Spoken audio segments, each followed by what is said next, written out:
আমি অপরাধী, খারাপ পথে করি না কাজ, হাসি খুশিতে রাখি মেজাজ। তাই তো দোষ না করেই অধিকাংশ সময় আমাকে হতে হয় দোষী। আমি রাগী, শিরায় শিরায় যেন আমার রাগ।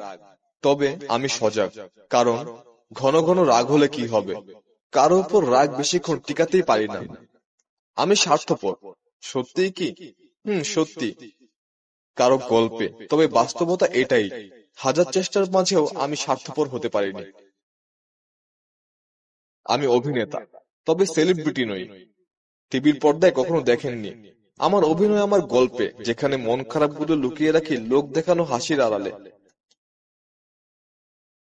আমি সত্যিই কর্মঠ, অলস ভাববেন না। রাখিনি প্রচেষ্টার কোনো ত্রুটি, পাইনি আশানুরূপ কোনো ফল। তবে ভালোই হয়েছে, শিখেছি আমি খারাপ সময়ে মানুষ কিভাবে নেয় গালমন্দের সুযোগ। আমি অগোছালো, স্বপ্নগুলো ভেঙে ভেঙে নিভেছে রঙিন আলো। তাই তো ল্যাম্পপোস্টের আলোতেই আজ স্বপ্ন খুঁজি, স্বপ্নগুলো যদি ফিরে পাই আবারও। আমি সোজা সাপটা, শরীরে না, ভাষায় কথা বলছি। পারি না নিজের প্রশংসাগুলো অন্যের কাছে সুন্দর করে উপস্থাপন করতে। আমি কবি, তবে কবিতা লেখার একটু ইচ্ছা নেই। তবুও লিখি, কারণ বিশ্বাস করব কাকে? কাগজ কলমই তো আমার বিশ্বাসের প্রতীক। আমি ব্যবসায়ী, এই ব্যবসায় লাভ নেই, আছে ক্ষতি। ভাবছেন কিসের ব্যবসা? সেটা বিশ্বাসের, যেখানে প্রতিনিয়ত ঠকিয়ে তুলছি নিজেকে সবার কাছে।